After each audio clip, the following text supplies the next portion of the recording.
Hey, hey, how y'all doing? We are back, and like I mentioned in my previous video, or the next video, in the most recent blanket video, I talked about wanting to review Claws that comes on TNT with Niecy Nash. Um, I'm so sorry, but I keep calling her Crunchy, but her name is Karuchi. Chris Brown's ex-girlfriend. Matter of fact, let me stop calling her Chris Brown's ex-girlfriend because she's definitely a person independent of who she was in a relationship with. So her name is Karuchi. Point blank period. Nisha Nash, Karuchi. There were that it was a very good cast. I watched the full episode one, and I become addicted. So I'm not gonna go back and review season one. I'm just gonna start at season. I watched seasons one and seasons two. Sorry. So I'm not gonna go back and redo those. I'll try to like recap as I go through. But they're on episode two, right? Episode three this upcoming week. So I'm gonna go ahead and review episodes one and two in two separate videos to try to keep it short. So if you want to keep up with me. It's a pretty good show. It's a show about five, maybe six ladies, all from different backgrounds. One with the mental health issues, one who is gay, one who is in a weird relationship with her husband. And then we got Niecy Nash. She's the owner. It's about five different women from different socioeconomic background. No, they all no. Yeah, economically they're the same, but then five different type personalities. They work in a nail shop and whatever. Catch seasons one and two on Hulu. And this is not sponsored. If y'all want to sponsor me, y'all can. No pressure. But if you want to watch seasons one and two, you can catch it on Hulu. But I'm going to go ahead and get into reviewing season three, episode one. So when we left off, Virginia is Karuchi's character. So Virginia had been shot because she was protecting Desna. Desna is Niecy Nash's character. Okay. So Desna had inherited a casino from her drug kingpin husband, which I'm assuming they got married because they did the paperwork, but they never slow down, get your thoughts together. Sometimes I talk faster than my brain can process. So Desna inherited the casino from her drug kingpin husband. So I'm assuming they got married, but they didn't go through with the wedding because ultimately he was trying to kill her to take over all those businesses with the Russian lady. They were conspiring against Desna, the nail tech, which weird dynamic because what does she have to take over? But long story. Go back and watch the seasons. Anyway, we see Virginia being rushed to the emergency room, and we're not sure she's going to make it. And we also see that somebody is watching the whole shooting in front of the casino, and it's this awkward man and a woman, and it's like a weird dynamic, and the lady's on oxygen, and it's just we don't know who they are right now. We'll find out later in the episode or later in my notes. But yeah. We see that Jen and Bryce, they moved to Tampa, and they're living a rather boring life. They're talking about law because they want it to be normal. However, it doesn't look like they're happy with normal because, all of their families and all they've been surrounded with the nail shop is like washing money laundering, killing people, conspiring, covering up, all these different illegal activities. So now they're living like a wholesome life with the kids, and it's boring. Like, once you've been out here killing people and conspiring and stealing money and all that stuff, like talking about lawnmowers and PTA meetings is kind of rather boring, right? So they're not really excited. But, they're still going through the motions, and they're talking to their new neighbors, and the guy's, he's so enthralled with talking about a lawnmower, and Bryce is none the wiser and not interested. And, what's interesting to me is Jen was also talking to the man's wife, and she worked at a nail salon, so her nails are always very blingy and designs and jewels and all these other things. And the wife lets her know that her nails are rather urban and that she should dial down her urban nails. And Jen, wants her to explain, what do you mean by that? Like what you talking about? And Jen is a white girl, if you haven't seen the show, but she's only grown up around, a myriad of people, melting pot of people. So she wants to know what this lady's talking about. So the lady starts off and she's like, no. I don't mean, that your nails look ghetto or anything, but, maybe in this community you should dial it down, blah, blah, blah, whoop, de whoop. Don't nobody fucking care what you're talking about. And then she senses that Jen is offended by her correlation of her nails to the ghetto, basically, which is what a certain group of people tends to do. But that's neither here nor there. We ain't got time to talk about it. But what she does do, which pisses me the fuck off, and she was like, no, I'm not being racist or anything, blah, blah, blah. Because, and she started naming all of these black people that I've ever heard of. Oh, Condoleezza Rice, she's almost one of us now, whatever that means. She starts naming all of these token black people from, various walks of life. Omarosa, just kind of naming off a group of black people as if to say, hey, I'm not racist because I know black people. Or kind of sounding like the people that are like, hey, I'm not racist because I have black friends. Bitch, play in traffic blindfolded. That's how I feel about that. And moving on. All right. So we end up back at the hospital, and the doctor tells them that Virginia, she's going to make it, but I guess her eye was damaged by the bullet, so she's going to need an eye transplant. And Virginia, she's asleep, she's getting the surgery, and she's talking to the lady, and this lady's kind of like how do you describe it? I describe it as like a flower child, kind of like Zen, kind of one with the universe type thing. So with watching the episode, it looks like Virginia has adapted this, and she's with receiving the eye transplant from the lady, she's kind of taking on the lady's personality, and she's kind of zen, and she's not as ratchet as she has been in the last couple seasons. So that should prove to be a different aspect in this season. Yeah. So Polly is at an inpatient facility because last season she was seeing her twin sister that is dead. She was talking to her, so she had to go check herself in. She did check herself in, and she's having a good old time. She is playing Jenga or dominoes and something at the inpatient mental facility, and she's living her best life. However, they had to call and let her know what happened to Virginia, so she's like, okay, fine.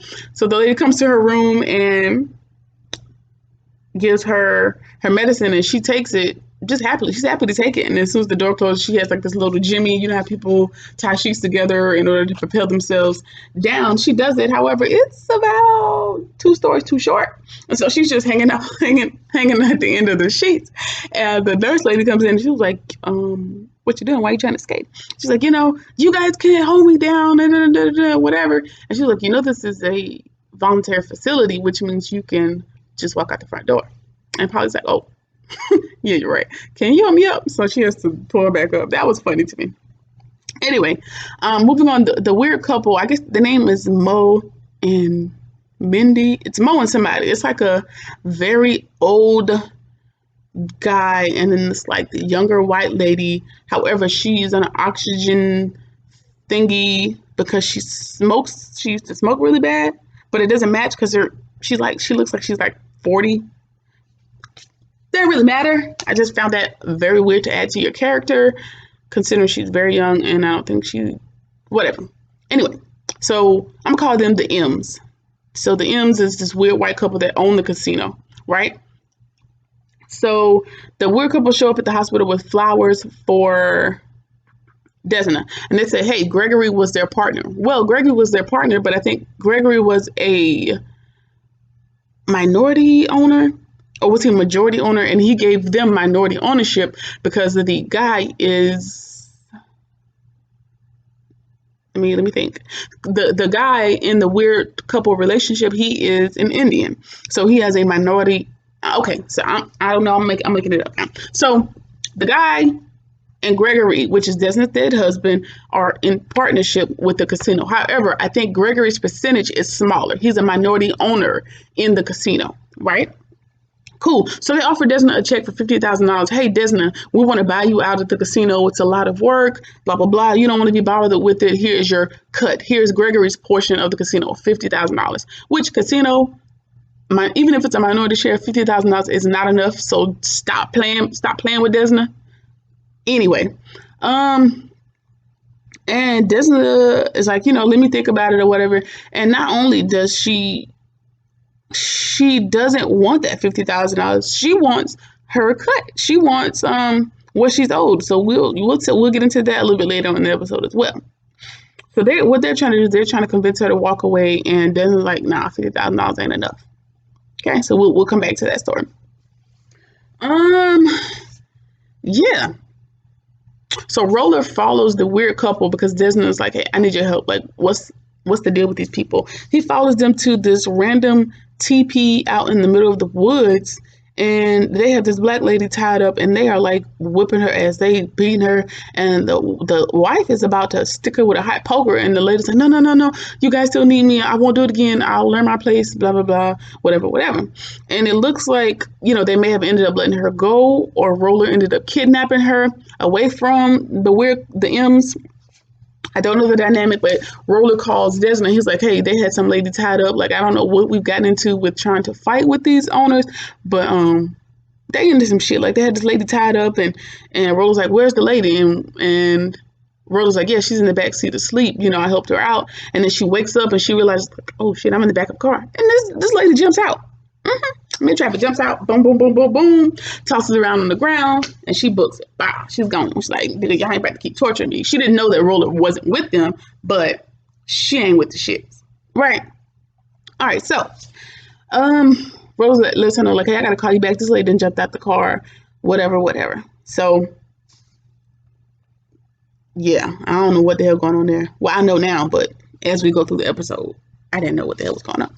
All right, so Dean goes by Desmond's house under the guise of he wants to get some clothing and go back to visit Virginia. Virginia is the girl who got shot in the eye. Dean is Desmond's brother. Dean is severely autistic, but he's found a way to cope by being with Virginia and by being a stripper and just finding ways to lead a semi-normal life. So Dean has found Desmond's gun, and he's headed out to find out who shot Virginia so he can kill him, because Dean is even though he still has autism, he wants to defend his girlfriend, which is Virginia. So he's trying to see what the fuck's going on. He's trying to kill somebody else. Because remember, he killed the Russian lady last season because the Russian lady was about to kill Desna. So Dean is like, I done killed before and I ain't scared to do it again. What's happening? Who shot my girlfriend? And I wanna fuck him out. So that's what happened. So Desna is trying to talk him down. She was able to talk him down, but Dean is like, I want to find him. I'll let you have it this time. I'll come in the house, but I'm going to find whoever did this to Virginia, and I'm going to kill him. I want to kill him. He's infatuated with the fact that he's killed before and he's ready to do it again. He ain't scared of nothing. So Dean about that life, I'm trying to tell you. All right, so Dr. Ken, remember, I think the name is Dr. Ken. So Dr. Ken is Polly's boyfriend, right? So Dr. Ken is the one that was giving out prescriptions. He was just writing prescriptions at the little hood clinic for every and anybody, and for all the fiends, he was just giving them drug prescriptions because he was getting paid by Desna and the Russians, and everybody was in this whole money laundering prescription ring of things. So Dr. Ken comes to the hospital and he sees Polly and he's like, hey, you didn't tell me you were out, and Polly's kind of avoiding him or whatever. And Desna tells him, go talk to Dean. He is in this fantasy world and he's obsessed with trying to find out who did this to Virginia. And, he's kind of enthralled with that now. So he's talking to Dr. Ken, and Dean is, he's autistic. We got to keep this in mind. And he's not aware that he's not supposed to tell people that he's killed somebody. So he's talking to Dr. Ken, and he's like, no, I need to find who did this to Virginia. I don't want to pray about it. I don't want to die. Because I've killed before and I want to kill somebody else. And Dr. Ken is just looking like, oh, okay. So Dr. Ken tells this to Desna. Desna's like, she's trying to play it off because nobody knows that Dean killed the Russian lady other than Desna, which is his sister. So she's looking out for him like, hey, Dean is, trying to play it off like he's crazy and he's in this fantasy world. She'll get over it. She'll find a way to keep him preoccupied so that he's not thinking about what happened to Virginia. So she's going to be working overtime and trying to work the casino, work the nail salon, and trying to keep Dean from telling people he didn't kill people and he want to kill somebody else. Okay, so Roller and Desna, they go to see the lady that jumped out the car, and they found out that she is the accountant for the M's, the weird couple, right? And she asks, what do you have on them, and why didn't they just kill you? And she shows them that, hey, they can't kill her because she's an asset. And, Desna lets her know, in this game, once you're no longer an asset, once they no longer need you, you're going to die. So You might as well tell us what they want from you. And she pulls out this jump drive out of her freezer and lets them know, like, hey, they can't kill me. They wanted to kill me because I asked for a raise. And, I guess she kind of threatened them with what she knows about them. And she pulls out this little jump drive out of her freezer. And it's, I guess, they're laundering money. And she has evidence of it because, hell, she's the accountant. Why wouldn't she know, right? And she also lets her know, like, hey, Desna, I wrote that $50,000 check for you as the accountant, and they are lowballing the fuck out of you. So Desna and I haven't gotten her name yet, but Desna and the accountant lady that they was about to hot poke her ass are working together to try to take these motherfuckers down. Because Desna, she's in the game at this point. Like, she started out innocent as just a nail tech. Now she's gotten a taste of killing people and money laundering. Like, she just want to go big or go home. So she just want the casino. She want all the money. Let's do it. Right? All right, cool. So, Uncle Daddy, which is the other like Dixie Mafia guy, I'm calling him Cliff because I ain't calling nobody Uncle Daddy. I don't call nobody Uncle or Daddy. So, good night. Cliff says that it was Clint. Clint is like his nephew that tried to kill Desna because she betrayed the family. Now, Clint never said that he tried to kill Desna, but he did say, but I'm also not sad about it. So, I guess Uncle Daddy took that as a clue, or as we later found out, an alibi for him to go ahead and get Clint killed, right? We'll get into that. So, Desna and Roller find Clint because Cliff, Uncle Daddy, told them that, hey, it's Clint. He tried to do it because you betrayed the family. And so Desna and Roller find him and they run him over with the car and they feed him to the gators, right? However, after they feed him to the gators, Desna and Roller decide, let's knock each other off in the car. Y'all just killed somebody. Y'all still got blood on the car. Y'all just got out the swamp from feeding them to the gate. You turned on? Okay. Okay, girl, sure. All right. So, after they knock each other off and Roller, he's back into, I want to be in a relationship with you. Blah, blah, blah. He wants to be in a relationship with Desna. Desna's like, nah, let's just knock each other off. I got things to do. I'm trying to get this casino. I'm trying to take these people down. Blah, blah, blah, whoop-de-whoop. And I'm like, why? Y'all both tried to kill each other in these last couple seasons. No relationship. No bueno. No. Okay, so now the gang is back together. That was weird. The gang is back together, and they let the casino people know, like, I'm not taking your $50,000 payoff. Matter of fact, I want half of everything, because now I know that you've been laundering more than $2 million through this casino a month, so I want half. So to me, that means the accountant lady has told Desna the amount of money, which, of course, if Desna knows y'all numbers, can't they link that back to the accountant lady and go ahead and kill her? Bad move, right? But whatever, I don't think they figured that out just yet. But she lets them know, like, I want half of everything, and I'm going to be here, so you might as well make space for me and my girls. So Desmond and the girls are going to run the nail salon in combination with taking up space at the casino to try to figure out how they launder money, what are they doing, because they're very sneaky and they're doing a lot of illegal things. And she wants to find out so she can take them down, right? Cool. So at the end of the episode, you see somebody roll up on a motorcycle, which, hey, we're wondering, what? Clint is already dead. So who is this on the motorcycle with the gun? And he's walking up onto Clint. No, they walk up onto Cliff / Uncle Daddy. They walk up to Uncle Daddy on his little cot that he's been forced to live on now, and they put the gun in his head, and he's like, man, hold it, this is Cashmere. I don't know why the shirt's important, because you better get your goddamn head blown off. But yeah, and so the person takes off the thing, and it is Toby. Toby is Uncle Daddy's little gay sex slave type person. I don't know his title. All I know is he's gay and he be knocking off Uncle Daddy and they be knocking off each other, and it's a weird dynamic. He's been there since before Uncle Daddy's wife got killed, but it's a lot. Toby's the little gay dude that works with Uncle Daddy, or is his lapdog, for lack of a better term. Well, we see that he is the one that's under the mask, and he is actually the one that shot at Desna, right? And that Uncle Daddy decided, in order to clear Toby's name, they set Clint up for that piece, right? Gotcha.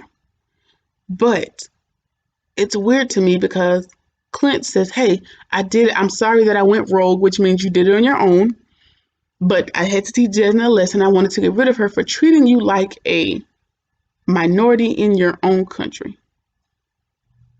So I'm guessing he's mad because Uncle Daddy used to be the top dog and Desna used to work for them. She was the low man on the totem pole. Now shit has turned around and she's the one that they have to go beg for jobs and money and all these different things. So I guess they can't handle that the white man is now last in the grand scheme of things. So yeah, that's why they try to kill Desna. So this season should be interesting. That was a mouthful. So I'm ready for the ride to see if they get this casino. And all right, yeah. So that's season 3, episode 1 of Claws.